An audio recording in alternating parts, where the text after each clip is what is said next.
naniniwala si Kyla sa hawak niyang pregnancy test. It's positive. Buntis nga siya, ngunit she didn't know paano nangyari. At sino ang ama? How did it happen? Litong-lito niyang naitanong sa sarili niya. It's possible. Nanginginig ang kamay niyang humahawak sa pregnancy test. Tinitigan niya yon mabuti. But it's still positive. Walang pagbabago, it's too red line. Kyla. Malakas na tinawag ang pangalan niya ng kanyang ina.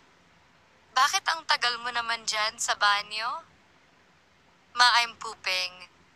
Mula sa loob sagot niya sa ina. Pooping? Yes, ma. Isang oras talaga? Ma, I need to concentrate. Sagot ni Kyla pagkalabas ng banyo. Mahigpit niyang itinago ang resulta ng pregnancy test na ginawa sa ina. Alam niya na magagalit ito kung sakaling malaman ng kanyang ina. Mahirap pa dun. Wala naman siyang nobyo na maituturo sa kanyang ina na pwedeng maging ama ng sanggol sa sinapupunan niya. Isang malaking problema para sa kanya ang nangyari. How can I tell my mom na buntis ako, but I didn't know kung paano? Napakatanga ko talaga, nalusutan ako ng isang tao na hindi ko naman nakikilala. Sinisisi niya ang sarili. Bumalik sa baliktanaw niya ang gabing nalasing siya at makatulog sa isang kwarto. Subalit paggising niya ng umagang yon, wala na siyang maalala sa lumipas na buong gabing nakatulog siya. Can I talk to you? Isang tawag ang natanggap niya mula sa hindi nakikilala. Who are you? You're Kyla, right? How did you know my name? Tanong ni Kyla sa lalaking tumawag. I'll get your number from your friend. Who? Tinanong niya ulit ang lalaki. Sheila, I'm not sure of her name. You just kidding me. Niloloko mo lang yata ko. Kung yan ang iniisip mo, wala akong magagawa sa bagay na yan. But I want you to know, I just want to meet you kung okay lang sa'yo. Why? Bumuhos ang pagtataka kay Kyla. Sino ka muna? I'll tell you, once we meet. Kyla, anak, sinong kausap mo sa phone? Tanong ng mama niya after nito mabuksan ang pintuan ng kwarto niya at sumilip mula sa labas. Wala, ma, sagot niya. Ibinaba niya ang phone sa pagkakatapat sa tenga. Kakain na tayo, lumabas ka na. Pagkanyaya sa kanya ng ina. Okay, ma. Hindi napansin ni Kyla ang oras. Kailangan na pala nila kumain ng hapunan sa mga oras na yon. Susunod na ko. Mauna na kayo. Okay, sumunod ka na. Nawala na din sa paningin niya ang ina. Muli ay binalikan niya ang lalaking kausap. Okay, tomorrow I will meet you. Just tell me the place where we can meet. Okay, sa office ko. Pumunta ka bukas, I will send you the address. I will wait for you there. Okay. Sagot niya at tuluyan niya na pinutol ang pag-uusap nila. She can't sleep kahit inaantok na siya. Ayaw naman siya pagbigyan ng kanyang mga mata. Nananatili iyon na bukas at dilat. Iniisip niya ang magiging pagkikita nila ng lalaking tumawag sa kanya. Sino ba ang lalaking iyon? Lagi niya tinatanong sa isip niya. May ilang oras na din na ito ang sumakop sa buong katahimikan na ninanais niya para makapagpahinga at makatulog ng tuloy-tuloy. Napakabigat ng katawan ni Kyla pagkagising niya ng umaga na yon. Nahihirapan siyang ibangon ang katawan sa pagkakalapat pa sa kama. Tamad na tamad siya, ngunit isang pagkatok sa kanyang pinto at bumukas ulit yon. Ang kanyang ina nakatayo nakatingin sa kanya at pinanunood siyang hirap sa pagbangon sa kama. Anong drama naman yan? Mawala akong tulog. Bumuka ng malawak ang kanyang bibig. Humikab si Kyla. 4:00 na din ata ng umaga siya nakatulog at dinala ng antok sa malalim na pagkakatulog. Nagpuyat ka? Hindi ako makatulog, sagot niya. Bago lumabas ng kwarto, tumungo muna siya sa kanyang cabinet at kumuha ng maisusuot na damit. She takes a short bath. Paglabas niya, nakahain na ang almusal sa mesa. Kumain ka muna bago umalis. Alok ng kanyang ina. Hindi naman, nagmamadali ako. Nagmamadali talaga siya dahil sa trabaho na naghihintay sa kanya. But bago yun, plano niyang dumaan muna sa isang clinic para sa isang check-up. Okay, mag-ingat ka. Lumabas si Kyla ng kanilang bahay nang nagmamadali. Sinuot niya ng mabilis ang sapatos niya na nakalapag sa shoe rack mula sa labas ng bahay. Doc, kamusta ang baby ko? Tinanong ni Kyla ang doktora na may hawak na papel. Nilalaman noon ang resulta ng Trans-Virginia ultrasound na ginawa sa kanya. Your baby is okay, healthy, sabi ng doctor. Kyla can't express her emotions. Matutuwa ba siya o matatakot sa sanggol na nasa sinapupunan niya? Ngunit sa isipan niya, andun na yon. Dapat niya na siguro tanggapin at ihanda ang kanyang sarili sa pagpaplano niyang ipahayag na din sa kanyang ina. But, kailangan mong ihanda ang sarili mo. Nasa first trimester ka pa, kaya't marami ka pang mararanasan na pagbabago sa sarili mo. Sabi mo nga kanila, nahihirapan ka sa pagtulog mo sa gabi. Natural lang lahat iyon, but the most important is maging healthy kayong dalawa ng baby mo. Kaya't dapat kumain ka ng mga pagkain na healthy para sa ganun mapanatili mong healthy kayong dalawa. Advice ng doktor. Too many advice pa ang ibinigay nito kay Kyla. Marami din itong ibinigay na recommendations sa kanya na makakatulong sa mga araw-araw niyang pamumuhay habang dinadala ang sanggol sa kanyang katawan. Thank you, Doc. Nilisan ni Kyla ang lugar na yon na nakahinga ng maluwag. Brent, I'm Brent Manalo. Isang gwapo na lalaki at matangkad ang nasa harapan niya ngayon. Ito ang lalaking tumawag sa kanya. After dumaan sa clinic, dumiretso siya sa address ng office nito na sinend sa kanya. Maupo ka muna. May gusto kang inumin? No thanks. Pumunta ako dito para alamin bakit mo ako pinapunta dito sa office mo. At kung sino ka, at paano mo ako nakilala? Bago ko sagutin, maupo ka muna and relax, huwag kang mag-alala. Wala akong ibang intensyon sa pagpapapunta sa'yo dito. Sabi ng lalaki, nakita ni Kyla paglapit nito sa table at pumindot doon. Bring me some drinks for me and for my visitor. Iyon ang narinig ni Kyla, sinabi ng lalaki sa inutusan mula sa intercom. I said no need, hindi mo na kailangan pagkaabalahan ang pagpunta ko dito. It's okay, ako ang nagpapunta sa'yo. Saka about the baby inside you. It's my responsibility na dapat kong itama. That's why I want to talk about it, kaya tinawagan kita para ayusin at ituwid lahat. So ikaw yon?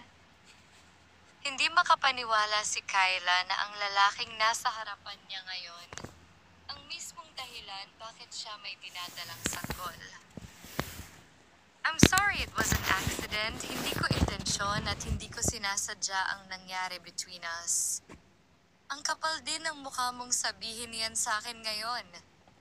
Tumaas ang boses ni Kyla sa pagbuhos ng emosyon niya. How dare you to tell that na hindi mo sinasadya? Kala mo ba paniniwalaan ko yan? Galit ang sumiklab sa kanya. Tumayo si Kyla sa kasinampalang lalaki. I accept na galit ka. I accept na hindi mo paniniwalaan ang sinasabi ko, but it was the truth. Lasing ako ng gabing yon at wala sa sarili ko. May inihalo sila sa alak na ininom ko ng gabi na yon. And I can't control myself nang magdaupan ang mga katawan natin ng gabi na yon. Wala ka na din talagang damit ng gabing yon. May palagay ako tulad ng ginawa nilang paglalaro sa akin, ganun din ang ginawa nila sa'yo. Kwento ng lalaki. He tried to explain but si Kyla nahihirapan siyang maniwala sa sinasabi nito sa kanya. I know mahirap paniwalaan but I accept kung anong gusto mo. Kung anong condition ang gusto mo sa nagawa ko sa'yo. Especially sa sanggol na dinadala mo. Never mind. Kaya kong palakihin ito. Masyado ma-pride si Kyla. Ayaw niya sa gusto ng lalaki, lalo nung marinig dito he understand if hihilingin ni Kyla na panagutan nito ang sanggol na kanyang daladala. No thanks. Huwag mo na isipin ang sanggol. Kaya kong ibigay dito lahat. Nang walang kahit anong tulong mula sa'yo. Sinabi ni Kyla ng buo ang loob. Sure siya sa sarili niya na kaya niyang suportahan mag-isa ang bata sa kanyang sinapupunan. But I was the father. Ipinipilit talaga ng lalaki ang sarili sa sanggol na ipinagbubuntis ni Kyla. Yes, it was you. But I'm still the mother at ako ang magdadala sa loob ng 9 na buwan. Ako ang magluluwal. At ako din ang magsusuporta sa lahat ng pangangailangan niya hanggang paglaki. Kaya ko mag-isa. Pinanindigan ni Kyla na kaya niya. Ngunit hanggang kailan? Oras na lumaki na ang kanyang tiyan. Oras na mahalata na iyon, malamang sabihin na siya ng kanyang boss na ipahinga na iyon at mabuti na wag na siya magtrabaho. Dahil magiging sagabal lang ang sanggol sa araw-araw niyang trabaho sa opisina nila. Ganun ang naging sitwasyon ng kanyang katrabaho before. Tandang-tanda ni Kyla yon. She's the one na tumulong sa katrabaho na yon at sa sanggol na niluwal hanggang makahanap ito ng bagong trabaho. Paano ngayon ang gagawin ni Kyla oras makarating sa boss niya ang tungkol sa ipinagbubuntis? Kung ganun dito ka na lang sa company ko magtrabaho, I got an information na mahigpit sa mga buntis na babae ang kumpanya nyo. Oras na malaman ng boss mo ang tungkol dyan sa sanggol na dinadala mo. Malayong makapagtrabaho ka pa dun hanggang makapanganak ka. Dito malaya kang makapagtatrabaho hanggang gusto mo, hanggang mailuwal mo ang anak ko. Paano mo nalaman yon? Tanong ni Kyla. Kasasabi ko lang, di ba? I got an information mula pa umpisa, pinasusundan na kita sa secretary ko, hanggang kanina pumunta ka sa isang clinic at magpa-check up. What? Nagulat talag si Kyla. Maliit na ngiti ang sagot nito. So, okay na tayo dun? Narinig mo bang pumayag ako? Hindi sumagot ang lalaki dahil sa isang tawag ang sinagot nito. Yes, today she's going to your office to process her resignation from your company. Ito agad ang nagdesisyon para kay Kyla nang hindi kinukonsulta muna sa kanya. Uminit agad ang dugo niya sa narinig. No, I'm not filing my resignation. Madiin niyang sinabi para marinig ng kausap ng lalaki. Sa company ko na siya magtatrabaho start tomorrow. Sabi ulit ng lalaki sa kausap, bumaling ito ng tingin sa kanya. Ilang sandali natapos ang pag-uusap nito sa kausap sa telepono. That's fine, wala kang dapat ipag-aalala. Ayaw mo rin naman tanggapin ang alok ko sa'yo. Sa bagay na ito, hayaan mo akong makatulong para naman meron kang trabaho na alam mong maaasahan mo hanggang makapanganak ka. Araw-araw para siyang kandila na mauubos ang pasensya sa bawat minuto na pagsilip sa kanya ng bagong boss. Lagi siya nito ipinatatawag para kamustahin at tanungin kung okay lang ba siya.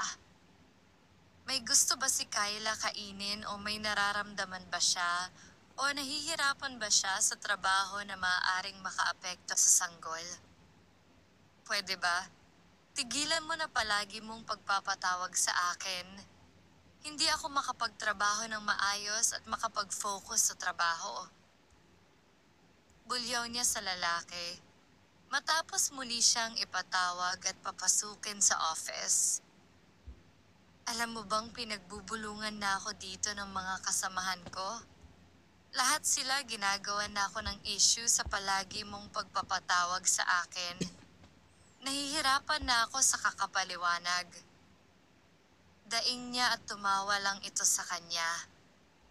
I don't care. Buisit! Pumapadyak siyang lumabas ng office ng lalaki. 6 na buwan na ang sanggol sa sinapupunan ni Kyla. Halata at malaki na yon. Kyla, bakit tila umuumbok ang tiyan mo? Tanong ng kanyang ina. Paano ba naman lagi iyong boss ko nagpapakain sa office. Lagi ako busog, nagsasawa na nga ako sa pagkain araw-araw pero ayaw ko naman masabihan napaka-KJ kong tao. Paglalayo niya sa napapansin ng ina. Alam mo ba yung mga katrabaho ko madalas may mga bit-bit pang baon pa uwi sa mga bahay nila. Sobra-sobra kasi kung magpa-deliver yung boss namin. Sa sobrang yaman niya siguro at walang mapaglagyan ng pera niya.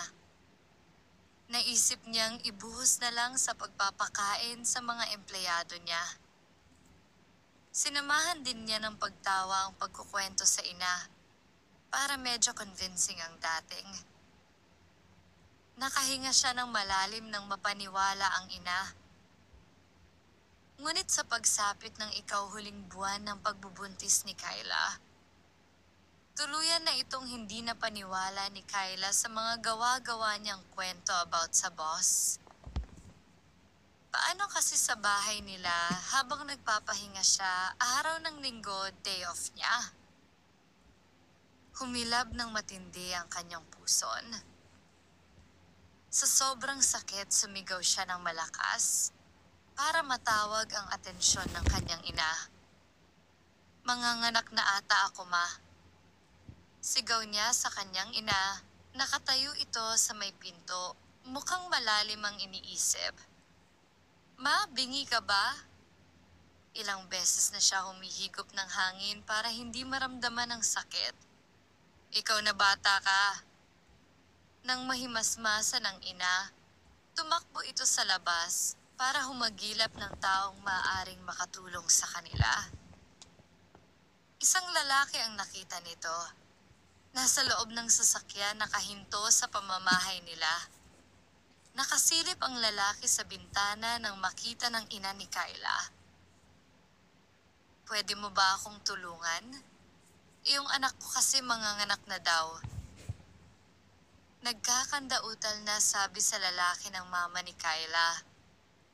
Hindi na nagawa pang ibukas muli ng ginang ang bibig dahil sa pagmamadali ng lalaki makababa sa loob ng sasakyan. Tumakbo ito papunta sa loob ng bahay nila Kyla. Agad dumiretso ito sa nakabukas na pinto na nakita agad sa paghahanap ng mga mata matapos makapasok sa bahay. I told you, sabi nito may pag-aalala. Ikaw? Nagulat si Kyla matapos makita kung sino ang dumating para tulungan siyang maitakbo sa ospital. Anong ginagawa mo dito? Huwag ka na magtanong. Mamaya na tayo mag-usap pag may panganak mo na ang anak ko. Sagot ng lalaki. Sumama po kayo? Aya ng lalaki sa ginang. Nagmamadali isinakay ng lalaki si Kyla sa likod ng sasakyan. Umayos ka ng upo. Huminga ka ng malalim, okay, huwag kang matutulog. Bilin sa kanya ng lalaki. Naupo sa tabi ni Kyla ang mama niya. Mabuti na lang na itako niyo agad ang misis niyo dito. Halos maubos na ang tubig sa katawan niya. Kaya't kailangan na namin siya idaan sa isang process para mailabas niya agad ang anak niyo. Sabi ng nurse sa lalaki. Ang mama ni Kyla nakatingin at nakikinig. Salamat, gawin niyo sana lahat ng makakaya niyo para pareho silang safe. Handa akong magbayad kahit gaano pa kalaking halaga. Sabi ng lalaki. Basta safe lang ang mag-ina ko. Sorry, narinig ko lahat. Hindi ko intention na makinig, pero sino ka ba talaga? Hindi na napigilan mag-curious ng ina ni Kyla at alamin kung sino ang lalaking nagdala sa kanyang anak sa isang mamahalin na ospital. I'm sorry, hindi ko na ipakilala ang sarili ko sa inyo. I'm Brent Manalo. Ako po ang ama ng ipinagbuntis ni Kyla. Brent Manalo? Opo, saad ng lalaki. Walang nabanggit sa akin ang anak ko na may boyfriend siya. Boyfriend ka ba niya? Hindi po, but her boss sa bago niyang trabaho. May relasyon kayo? Wala po, sagot ni Brent. Mahirap po ipaliwanag kung paano nangyari. But don't worry po, ma'am. I'm willing to marry your daughter. Nilakasan ni Brent ang loob na magsabi ng tunay na intensyon at plano niya naman talaga panagutan lahat-lahat ang nangyari sa kanila ni Kyla. Masaya akong marinig yan, sagot ng ginang sa pagsasabi ng tapat na intensyon ni Brent para kay Kyla at sa kanilang anak. I want to know you more, kaya sana paglabas ng anak ko dito at apo. Gusto ko sana personal kang pumunta sa bahay para personal din kita makilala ng mabuti. Marami akong gusto itanong at malaman tungkol sa inyo ng anak ko. But for now, gusto ko muna lumipas itong araw na ito na safe ang anak ko at apo sa paglabas sa kwarto na yan. Nakatingin ang ginang sa paanakan ng ospital. Both mother and baby are safe. Congratulations! Binati ng doktor si Brent about sa safe delivery ni Kyla. Thank you, Doc. Maya-maya lang ililipat na siya sa kwarto niya. Pwede niyo na sila dun makita mag-ina. Sabi ulit ng doktor bago umalis. Sabi ko sa'yo, wag mo akong pupuntahan sa bahay. Nagawa pa rin magtaray ni Kyla after maramdaman kumirot at tila kinurot ang sugat niya sa panganganak. I already told you, right? Importante sa akin na safe mong mailuwal ang anak ko. Hindi pinansin ni Brent ang sinabi ni Kyla. Bagkus nakatitig ito sa anak. Isang napaka-cute na sanggol na lalaki ang iniluwal ni Kyla. Nakuha nito ang katanggusan ng ilong ng ama. Habang ang kulay mukhang may Kyla kumuha. Maging ang mata na mapupungay kay Brent. Kamukha mo, Brent? Napatingin si Kyla sa ina. Kailan pa kayo nagkakilala? Kanina lang, madami kang ipapaliwanag sa akin sa paglabas mo dito. Sabi ng kanyang ina. Kasalanan mo ito lahat. Gusto ni Kyla isisi lahat kay Brent about sa kagustuhan ng kanyang ina magpakasal sila. Sinabi ko sa'yo from the start wala kang kailangan panagutan na responsibilidad dito sa bata. It's my responsibility sa ayaw mo o sa gusto. It's your responsibility. Yes! Kasi nabuntis mo ako, but hindi ibig sabihin noon, kailangan natin magpakasal. There's no love between us. Lilinawin ko lang. Dahil lang sa bata kaya tayo nagkaroon ng connection. Maliban doon wala na. Nilinaw maigi ni Kyla kay Brent. Para na din ni Kyla, ipinamukha kay Brent ng mga sandali na yon na kahit konti sa maikling panahon magkasama sila hindi nagkaroon ng kahit konting pagmamahal sa pagitan nila. Ba't kabaligtaran kay Brent? Sa maikling panahon na yon nahulog si Brent kay Kyla. Hindi dahil si Kyla ang ina ng kanyang anak, kundi dahil sa mga ilang personalidad ni Kyla. Kaya siya nahulog at natutunan itong mahalin sa kabila ng mga pagtataray at pagsusungit sa kanya. Buo ang determination ni Brent mapaamo at mapamahal sa kanya si Kyla. Gagawin niya ang lahat para matupad yon. Sa kabila ng paulit-ulit na pagtataboy sa kanya ni Kyla palayo. Hindi inalis ni Brent ang mga mata niya kay Kyla habang panay ito salita. Sa pagsasabi na never mangyayari na magpakasal ito sa kanya.